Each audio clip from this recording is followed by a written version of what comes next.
I have been living together with a man for more than 3 years. He is a widower and a non-believer. He told me he would live with me for the rest of my life, and I believe him. But we have not gotten married yet. Before we met, I had attended a church for many years and tried to live like a Christian. I was confused. But about 2 months ago, I found sermons on I'll Be Honest about salvation through faith and regeneration, and I understood it, and I knew it happened to me too. I started to read the Bible and pray. I'm looking for a biblical church. So here's the thing. This woman is from another country, and she came across I'll Be Honest. Do we have I'll Be Honest in Hungarian? Yeah. Okay. So she came across it, probably in her own language, got converted. Now here's her situation. She's been living with the guy for 3 years. He says he's committed to her until death, and she says she believes him. So she believes she's saved. My question is, should I stop this relationship and leave this man, though we are committed to each other, or should we get married? What say you?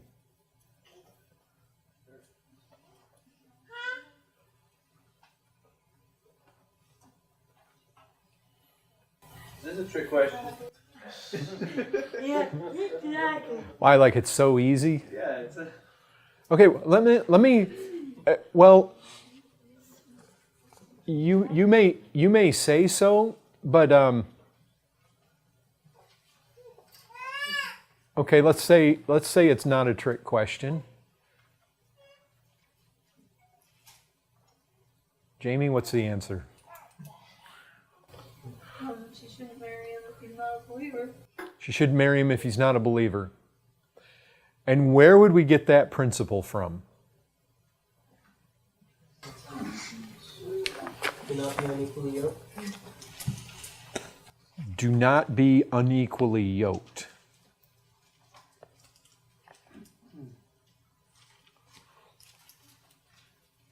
Are we certain that the unequally yoked text? Let me ask you this question. Let's say I'm an unbeliever and I live in the days of the Corinthians. My wife, I'm actually married. My wife is an unbeliever. Guess what? The gospel comes to our city. The Apostle Paul comes. I get saved. My wife doesn't. I get a letter at my church with the rest of my church from the Apostle Paul saying, don't be unequally yoked. Should I go out and divorce my wife? No. Okay, so let me ask you something. Is that unequally yoked necessarily speaking about marriage? Or are you going to tell me only sometimes? What I would do is I would make a case to you that a believer living with an unbeliever is not prohibited in Scripture. Not absolutely. You know for fact it's not. In fact, you can go to 1 Corinthians 7 and you find exactly that scenario where the believer is told that if the unbelieving spouse is willing to dwell with the believing spouse, that they should remain married. So obviously, God is not opposed to being unequally yoked in a marriage context in every circumstance. So if you just randomly go over and take a text that says don't be unequally yoked, which, by the way, I'm not going to say it might not have application to marriage, but it's not specific to marriage at all. So where would we go in Scripture to say that if somebody's saved, they shouldn't marry an unbeliever? I mean, if somebody challenged you on don't be unequally yoked, and they said, you know, if you want to make that apply to marriage, then even... 1 Corinthians 7:39. Okay, somebody read that. A wife is bound to her husband as long as he lives. But if her husband dies, she's free to be married to whom she wishes, only in the Lord. Only in the Lord. And I take that meaning Right. Christian. In the Lord means a Christian. Now, but here's the thing. Scripture doesn't deal with every scenario. You want to talk about pastorally getting into a problem? Oh boy. Just talk about marriage, divorce, remarriage. I've told this story before, but it's worth telling again. My grandmother did the Conway family history, and she wrote in there about one of my ancestors who fought in the Civil War. And he was married, he was from Michigan, went off to the war, was severely wounded. Whether he lost his memory or what happened, I don't know. He ended up in an army hospital. After the war is over, he's still in the hospital, and no word ever got back to his wife. She remarries. Like 7 years later, after he went off to war, he shows up at the front door. She's been married now for years. I think she even has perhaps children with the... Okay, now they were all Catholics undoubtedly, and probably nobody really... There was no spiritual leader probably called in to try to sort this thing out. But what if you're a pastor and you're confronted by that situation? Now, I'll tell you what she did. She and her second husband made a room in the house for the first husband. You got to remember, he was really wounded and messed up during the war. So they made a room for him. She cared for him. Because of those wounds, he didn't live a whole lot longer, but she cared for him. Remained married to the second, cared for the first. Now you could look at that and say, well, that's honorable. Okay, maybe it's honorable, but is it biblical? I mean, what? Okay. Now you say, well, you know, that happened back then and a bunch of Catholics. Okay, let's bring up another one. This actually happened to me pastoring. I got a couple in the church. They're on their one I think is on his third marriage. She's on her second marriage when God saves them both. Wow, now they want to honor God by their marriage. They recognize that their past was all wicked and all sinful and everything.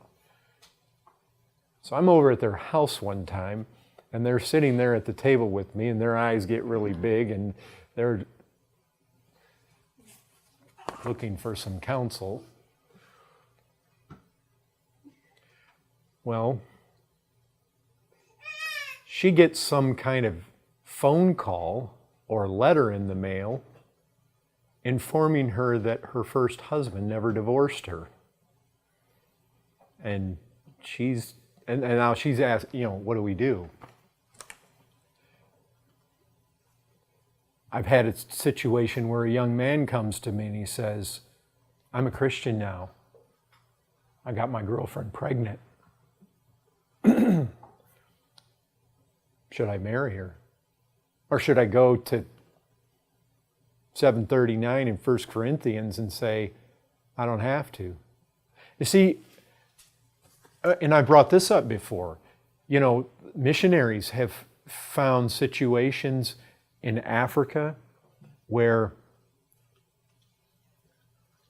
there was a specific situation that if women had children, something like this, the women had children by a certain man, no other man would come along and become their husband. And so the missionaries said to these men, you keep all your wives with all their children and you care for all of them. Because if you divorce any of them, they're going to end up with no provider. I saw in another situation where they came into the South Seas Islands and certain chiefs had harems. And lots of the men in the villages didn't have wives because the chiefs had them all.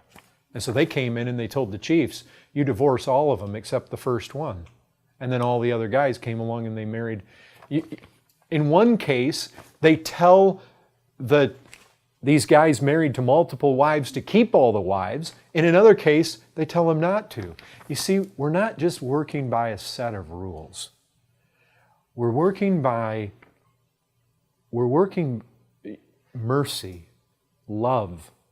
These things are the things that really have to be controlling. One of my pastor friends said to me, going back to the guy who got his girlfriend pregnant, and then he got saved. Pastor friend of mine said, yeah, can you imagine how it would look to that girl and her parents? If he says, sorry, you got a child now and everything, and I got free choice of all the single girls in the church, but can't marry you, so you just better hit the road. What's the honorable thing to do there? You see, I've been in I'll tell you this. When I find a Christian young man who's got a girl somewhere and there's children involved, my counsel to him is going to be to marry the girl. Why? Now, there might be some instances not. And even the one I counseled in, it ended up in divorce. And now somebody could say, well, was it right? I know situations that haven't ended up in divorce. In fact, I know a situation down in Corpus where that was my recommendation, and the woman ended up getting saved. And now they're both, so you could show examples that go both ways, but the issue is this. If a young man comes and says, I feel like the honorable thing to do is to marry this girl, but she's an unbeliever, and I got people telling me that as a Christian, I shouldn't be marrying an unbeliever, I'd tell you this, that situation in 1 Corinthians 7:39 is not a situation where a young man has a girl over here that has kids. It's not that. You specifically have a situation where a woman has her husband die, and Paul says, marry in the Lord. I would say this. That should be the default. Just like with obeying parents, the default should be Christians marry Christians. Let's throw this in. If this couple were living here in Texas, and they'd been together for 3 years and been receiving mail at the same place for years, guess what would be true of them? Common law marriage. Guess what happens if they separate? You actually have to go through a legal divorce. So now what? Should they divorce? You say, well, they were never married in the beginning.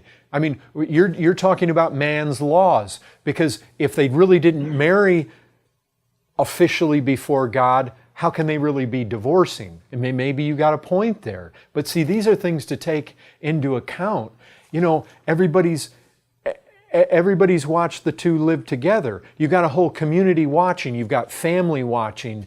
What's the more honorable thing to do? Is the more honorable thing for that guy to pack up his bags, leave the woman or whatever children might be? Maybe they're not even his kids. Maybe they're from some other man, some other time or whatever. But he's been there. He's been the breadwinner. He walks away. He goes and visits the church now. And now he's got free pick of all the single, Christian ladies. And we can't fault him for that. Now, 6 months later, he's getting married to one of the girls from the church. And he just dumped her. Is that the most honorable thing? It might be the right thing to do. It might not be the right thing to do. One thing the unequally yoked principle definitely comes in. Look, if you're saved and you marry a lost woman, a lost man, you're going to have problems. There's no question. I think I think we should apply the unequally yoked not being unequally yoked principle to marriage. We should. But that doesn't mean that there aren't exceptions. Look what the missionaries did. The missionaries looked and they said, in this culture, if these women are left by the husband, they are going to not have anybody to fend for them. So let's encourage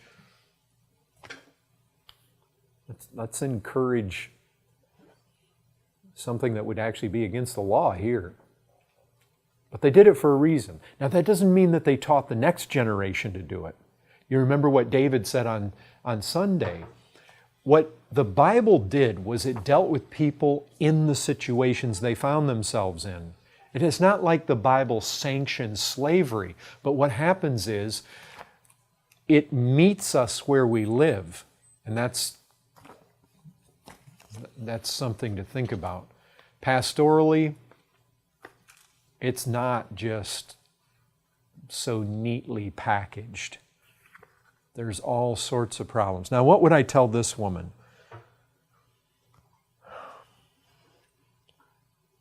From the sounds of it, there's no children involved. It sounds like she was just recently converted and she's wanting to do what's right. If she wrote back and said she got married, I would not count it as a dishonorable thing. If she said they got married and they're committed to each other, now she's going to have problems. But I wouldn't count it a dishonorable thing. But if she wanted to know my opinion, I would tell her to leave the situation. That would be my counsel to her. Because you do end up unequally yoked. And you end up going in that direction, and they end up going in that direction.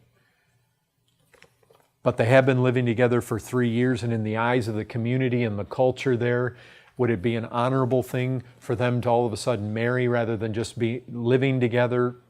It probably would be an honorable thing.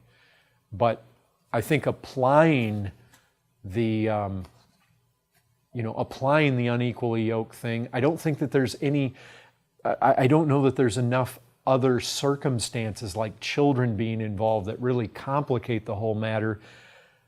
I know her own feelings might complicate the matter. That's probably the big thing. You know, I've lived with him for 3 years. I love the guy. But she might actually find out that if she begins to press the guy with marriage, he may not be willing. It doesn't sound like he was interested in marrying her. It just sounded like he was committed to being with her for the rest of her days, but it seems like he had an aversion to marriage for some reason. And if that's the, that should case closed. But what she would want to do before she ever married the guy, she would really want to bathe this thing, bathe it in prayer.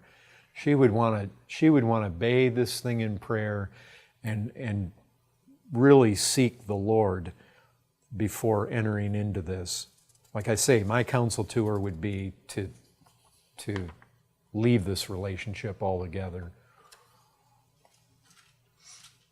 Any other thoughts on that? But if she had chosen not to, you wouldn't wrong fault her if she decided the other thing.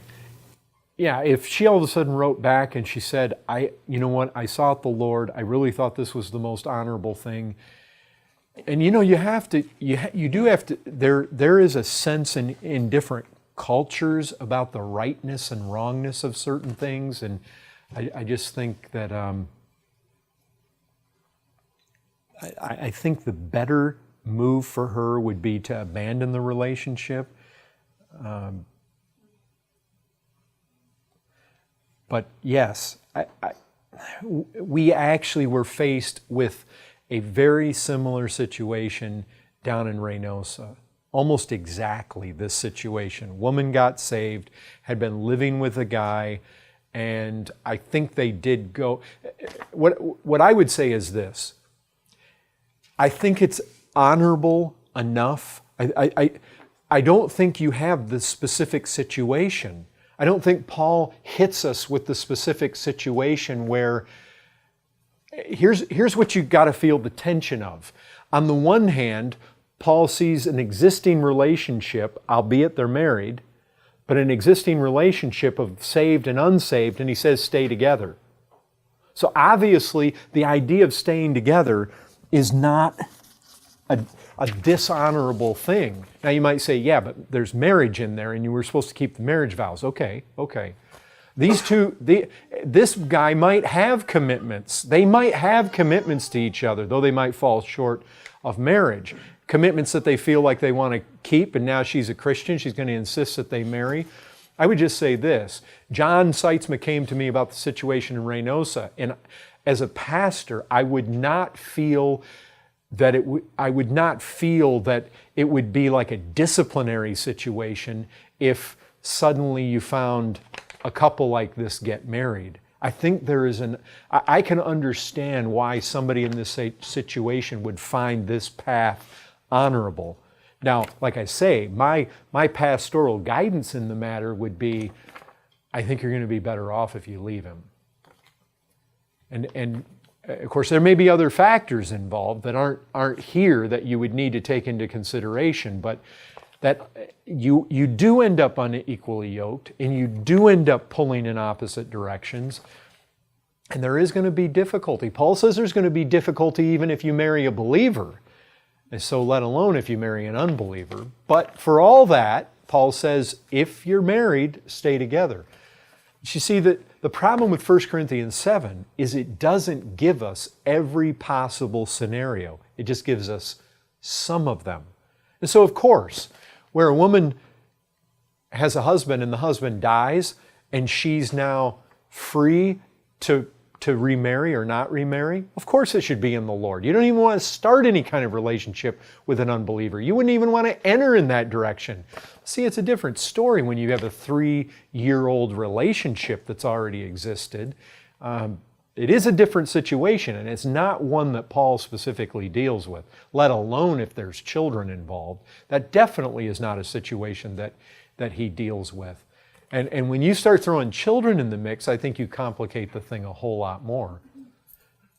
Now still, if a Christian, even if there was a child involved, really was convicted and believed that they just did not have a biblical warrant to marry and really believed that they needed to walk away from the situation, I could understand that. I mean, in some cases, I don't know that it'd be the most honorable thing to do, but I can understand that. Again, it's not just a simple rule. It's not just a list of rules, go down the checklist. We have to take in all the factors. You have to go before the Lord. You have to seek counsel, search the Scriptures. Try to take all the applicable texts and begin to apply them. And anything else? I was just kind of thinking, I guess if she did stay in the relationship, one thing she would have to consider is that Scripture tells wives to submit to their husbands, not just like saved husbands, so she would have to be submitting to a husband that's lost, which might be a little tough. But that's exactly what 1 Peter 3 is all about. A woman submitting to a husband who is not submitted to the Word and does not live by that Word. And yes, it is going to be difficult, and especially when it's the woman, it's going to be difficult. That's why my counsel to her would be to walk away from this relationship. I think that would be the best path for her, just as far as liberty to serve the Lord is concerned.